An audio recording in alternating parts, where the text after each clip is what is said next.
Hello and welcome to this week's episode of #Leadership What's on Your Mind. Remember, we're a podcast to make you stop and think about your leadership journey, and we're going to bring amazing people with amazing stories and experts in their field. So if you haven't already and you're watching us on the YouTube channel, make sure you hit subscribe. And if you're listening to us as you go about your day, make sure you follow us on your podcast provider and let us know the bits you get from each of the episodes. It's really good to hear what your takeaways are. So, really excited to introduce Paul to you today. So Paul, how are you? Hi Stuart, I'm well, thank you. Good, so thank you so much for joining me on the podcast. I'm really excited about this one. We've only just met in the virtual world. We've just been saying how different this all is. Paul's ex-military, so there's a link there. But real inspiration on your story and what you're now doing. So I'm really excited to explore that. So as I hit the 20-minute timer, I'm just going to get you to introduce yourself for the people who don't know who you are. So, Paul, off you go. Yeah, thank you. My name is Paul Minter, and I served 18 years in the armed forces with the Household Cavalry Regiment. I served alongside Prince Harry and Prince William for 2 years that they were based at my regiment, but I was also part of another unit called the Brigade Reconnaissance Force, which I spent most of my time working with them. I've done 5 tours in Afghanistan and Iraq. I ended up getting blown up twice and thankfully managed to survive both occasions, where in both occasions, unfortunately, most people didn't survive them. So I'm very fortunate in that case.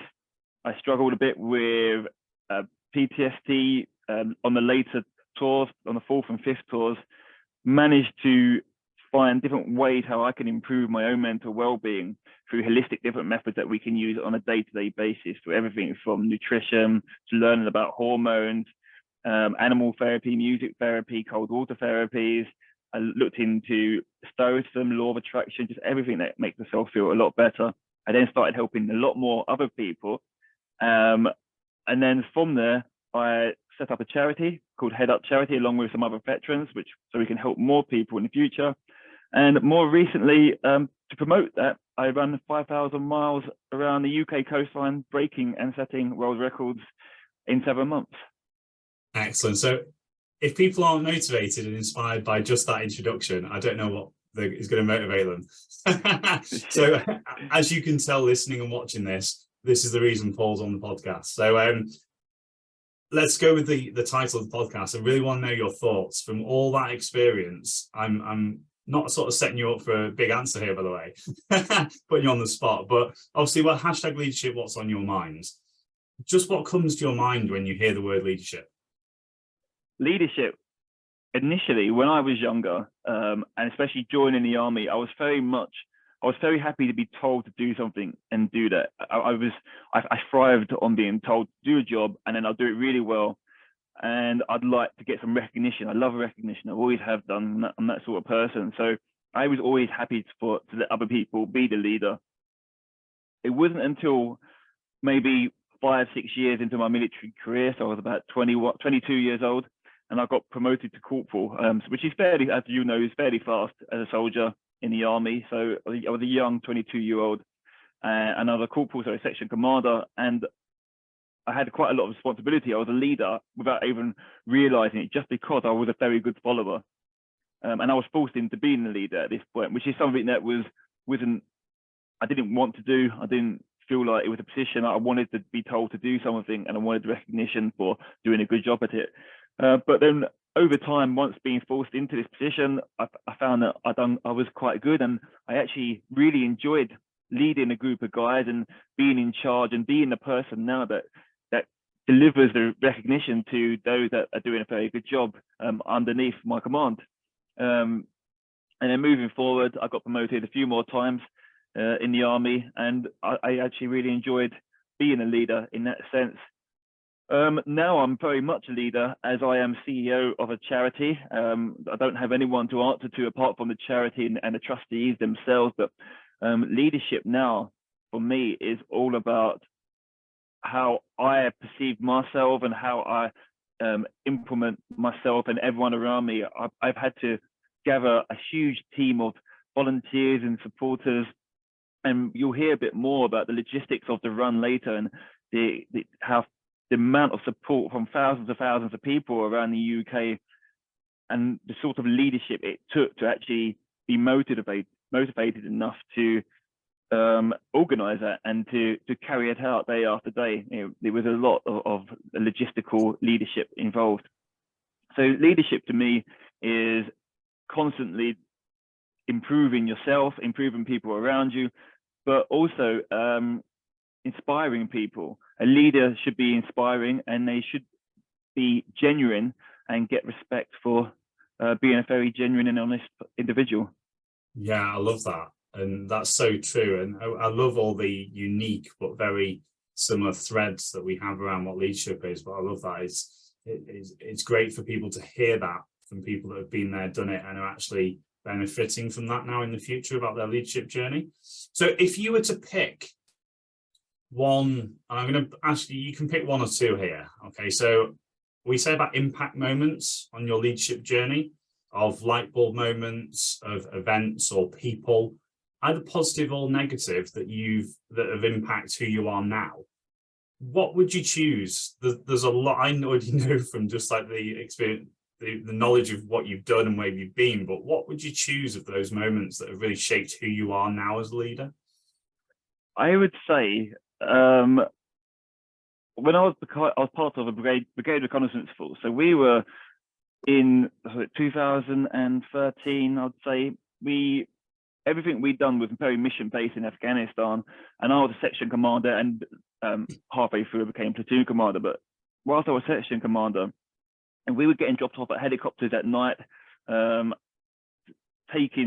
we were often looking for certain individuals who would then be surrounded by dozens more fighters. So we were in like huge firefights, and I was in charge of leading these groups of guys. And if I would have looked back maybe just a few years prior, I couldn't even imagine myself being in that position. And every decision I make is life or death. It's simple as that. If I tell someone to go and take a certain compound and I only send 2 people when really I should have sent 4 or 5, or if I tell someone to wait there, or I tell someone to go through that door like hasty, so very quickly, and all of a sudden they get blown up, every decision is on me pretty much. So I think when you kind of realize the competence and confidence you've got in life and death situations, I think that really shapes your mindset for leadership and how far you can and will take leadership to the extremes. Yeah, amazing. Would you be able to, it's like putting you on the spot really, I don't know, you don't necessarily need to name this person, but has there been somebody that you've had interactions with that either positive or negative that have gone, right, I like that, or I'm not going to use that? Because again, it's amazing when people on the podcast so far, I think there's more bias towards people seeing it done wrong, or in their perception, not very good leadership that's helped them become great leaders. But would you have somebody that's something happening, you go, I'm going to take that, or I'm going to make sure I don't do that? Who would you choose? Yeah, I've got a really good positive person, but I would say first that I completely get why people often gravitate towards a negative sort of people, because I've got so many people in my head and I think I just wouldn't be that sort of person. I grew up with them. Instantly I knew that they were not the sort of human being that I would like to be, and you can just tell, can't you? And I think it's important to have those people stick out. But sticking on a more positive front, and it's a person that we both know, and it's a person that actually introduced us, and his name's Jim Reese. And I've only known him for a small amount of time, but when I met him, I was going through a bit of a change in myself personally, and I was physically in a much better place than I'd been before, but I was quite socially inept, because I just hadn't socialized much with people outside my military circle, and I'd taken this opportunity. I moved away and I thought, well, I want to become a more social person. I need to start talking to people, strangers, and joining clubs or whatever it may be. And almost instantly, as soon as I came up with this decision, I'd met some guy approached me in the gym called Jim Reese, and he started talking to me and asking me if he's seen an Iron Man tattoo on my back, and he said, "Oh, I've done some before." And we got talking, and he invited me to go cycling, which is something I would never have done with a stranger before, but because I just changed my mindset and I wanted to be that sort of person. I went cycling with him, and I found out so much about this guy. He cycled 4 times across America in the Ram, which is incredible. He's done dozens and dozens of Ironman, including in Hawaii. And he's an emotional, intelligent speaker. He's just an incredible guy, and he's always there to offer advice. And I've learned a lot from him. And going into my 5,000-mile UK coastline run, I used to watch his documentary about the race across America, and just, you know, everything he gave and how he never quit, and he kept going. And even when things weren't going right, he'd find different ways to improve himself or keep his neck up so it didn't fall down, for example. And so, yeah, I'd say Jim Rees was very much one of my inspirations in life. Amazing. I'm laughing here because I know I'm going to be sending him some messages of stick. You've definitely paid Paul to mention this because he's that good. He's been on the podcast already, so I might put his link in the comments below for you if you want to go and check out. But you're right, amazing people person, just really nice guy, and great story, and inspirational in his own way as well. So we're halfway through already. I want you to tell us about your charity, because we ran a little chat before we came on, and obviously me knowing where you're coming from and where the charity is linked to is obviously close to my heart as well. So tell us a little bit about the charity, how it came about, and what you're doing. So I mentioned earlier that I was struggling a little bit with mental health, and the help that I was getting in the armed forces just wasn't really working for me. And I'm not a psychiatrist or a doctor, but the only way I described it to my doctor is I said, if I was a burns victim, I wouldn't get help next to an open fire, or if I was in a road traffic accident, I wouldn't get help next to a motorway. But because I'm in the armed forces, clearly a lot of the trauma that I've got comes from being in the armed forces. But that's the only place where we are allowed to get help. And he completely agreed. It doesn't make sense. So what I decided to do is I asked for a bit of time off, which they gave me. I moved away, and I learned multiple different methods on how I can improve my own day-to-day life. So lots of alternative therapies, from music therapy, animal therapy, nutrition, learning about hormones, learning about stoicism, law of attraction. It's just anything I could do to make myself a more positive person, but also feel better on a day-to-day basis. And I delved into these subjects a lot, and I started to feel really good. And then I started helping more people that I knew, and they started telling people they knew, and then I started helping them. And then unfortunately I lost lots of friends that took their lives in the armed forces, like a lot, including one of my very good friends. And I decided after 18 years, and as you know, it's only 6 years away from a full pension, and I decided I don't want to just sit back and watch this no more. I spoke to some friends, and we decided to we put a business plan together. We all got out the army, and we decided to set up a full non-for-profit charity called Head Up Charity, where we're developing a 7-day positive mindset retreat where anyone in the armed forces or veterans can go to completely for free, and they spend 7 days learning about different ways how they can improve their own mental well-being and mental resilience, and use these techniques in their day-to-day life. And we're setting up a retreat in Worcestershire. It's completely non-militarized, apart from the people that are there, so it allows people to fully relax. It's completely for free, so we pay for their travel and we pay for their stay there. And also, it doesn't matter what mindset you're in. You can be in the best mindset or the worst mindset. So we're very proactive as well as reactive. So we're capturing people all stages, rather than people waiting to be in a very poor mental state. We're trying to get them before they even get to that stage. Brilliant. I like that. I like that, the fact that it's prevention over like reactive as well, because again, it's from my very little experience, obviously we can have the jokes about the RAF and the army, but from very little exposure to it's very, I like what you said then about how exploratory you were, because it's so individualized. It can be different at different points, and the fact that you did all those different things, every single person's different. I know we say that in like a passing comments, that everybody's unique, everybody's different, but when we're dealing with this sort of thing, it is so true. What's needed for one person is not needed for the other. So tell me about this little run that you did. Yeah, just a little run. Yeah.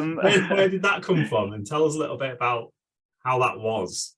How did you get through it? There were 4 of us that set the charity up, and we were like, right, we've got this great idea. We've shared it with our close friends and families, and everyone's like well up for it and keen, and they think it's great. And we were like, well, how are we going to promote it? How are we going to get the name out there? There's hundreds of thousands of charities. There's over 800 armed forces charities, and I bet. I know, yeah, hardly anyone knows. That's a lot. That's a lot, yeah. So that's what I mean. So there's 1,800 armed forces charities. We could probably name about 4 or 5, maybe 6. So how are we going to get our name amongst all that? And we all said, look, let's use our strengths. Let's use our leadership qualities, and let's lead by example.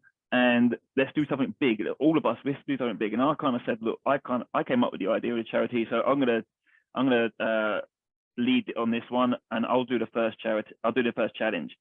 And I had a good think about it, and I decided what a better way than to run around everything that makes up the UK Armed Forces, which is Northern Ireland, Scotland, Wales, England.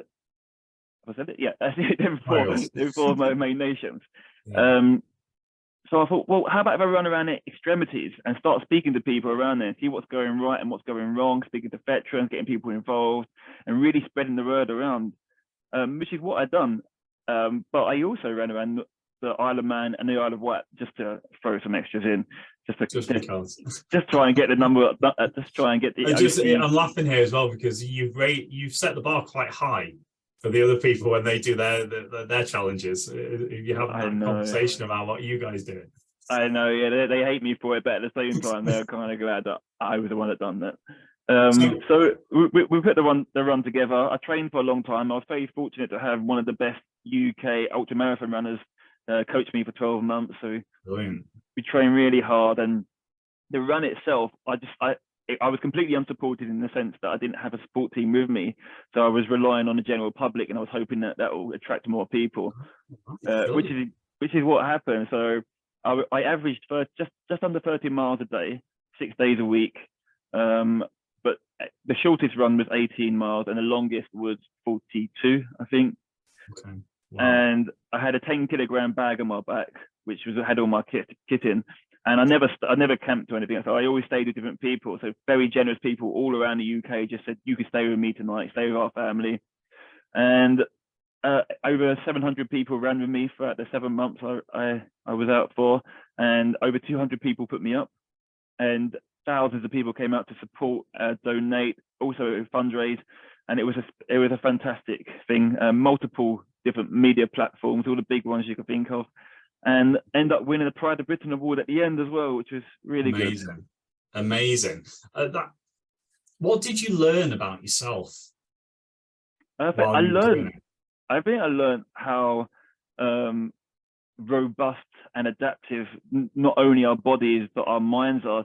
So throughout, and I always used a motto: "Pride is temporary, and pain is forever." And because I went through so many adversities, as you can only imagine, through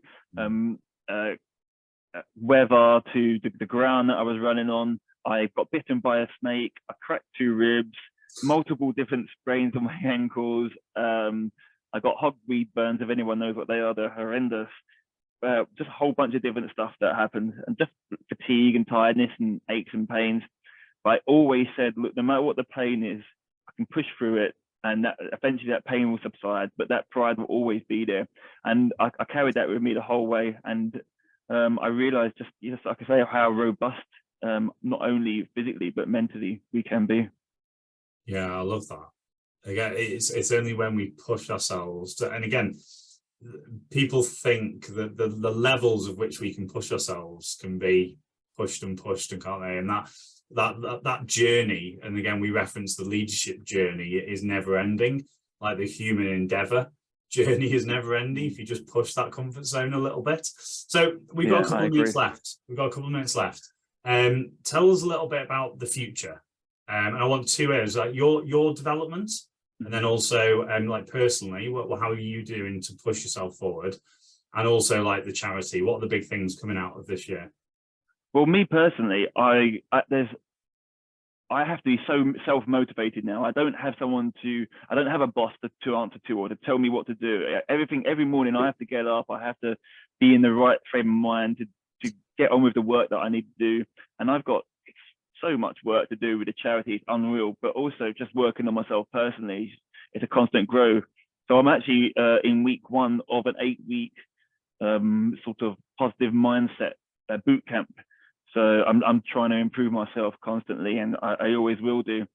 There's lots of different holistical courses that I need to go on for the charity as well. So I really want to get more into the holistic world, especially stuff like breathing and cold water therapy and meditation and all this sort of stuff. So there's a lot of personal challenges, but I have got a world record challenge I've got on the horizon again, because I've got the bug for it now. And again, it's just all about pushing yourself and seeing what you can do. So I'm looking to flip an 80-kilogram tractor tire the length of a marathon with one other person. Right, so okay. that'll be in a while. That's in about 12 to 18 months.